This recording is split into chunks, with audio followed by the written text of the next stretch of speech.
This is a dream come true. నేను first of all thank you Siddhu గారికి and Shashi గారికి, thank you so much. ఇది చాలా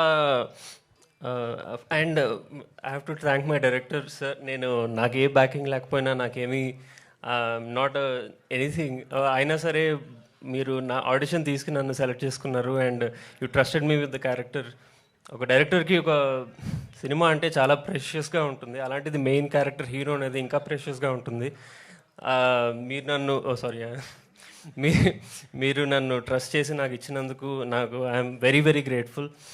and వెంటనే నేను పని మొదలుపెట్టాను. అక్కడ శ్రీకాకుళంలో రైతులను కలిసి వాళ్ళతో మాట్లాడి వాళ్ళతో పాటు పనిచేసేవాడిని. ఆ న్యూవాన్సెస్, బాడీ లాంగ్వేజెస్ అవన్నీ నేను క్యారెక్టర్లో తీసుకొద్దామని చెప్పి చేసేవాళ్ళం. అలాగే యాస కోసం నేను ఆ ఊర్లో తిరిగి నేను రికార్డ్ చేసి నేను సార్కి వినిపించేవాడిని, సార్ ఎంత కావాలి మనకి ఇది అని చెప్పి.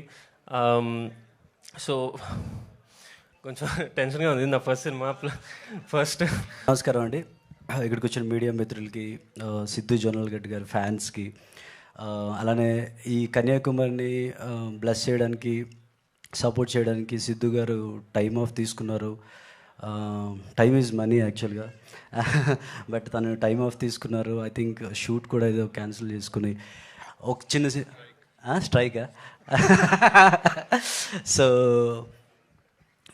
అది ఎంత సపోర్ట్ అనేది అది చెప్పలేము. Thank you so much sir, thank you so much. మీకు మధు గారి మీద ఉన్న రెస్పెక్ట్ అండ్ కన్యాకుమారి టీజర్ అతనికి చాలా బాగా నచ్చింది టీజర్.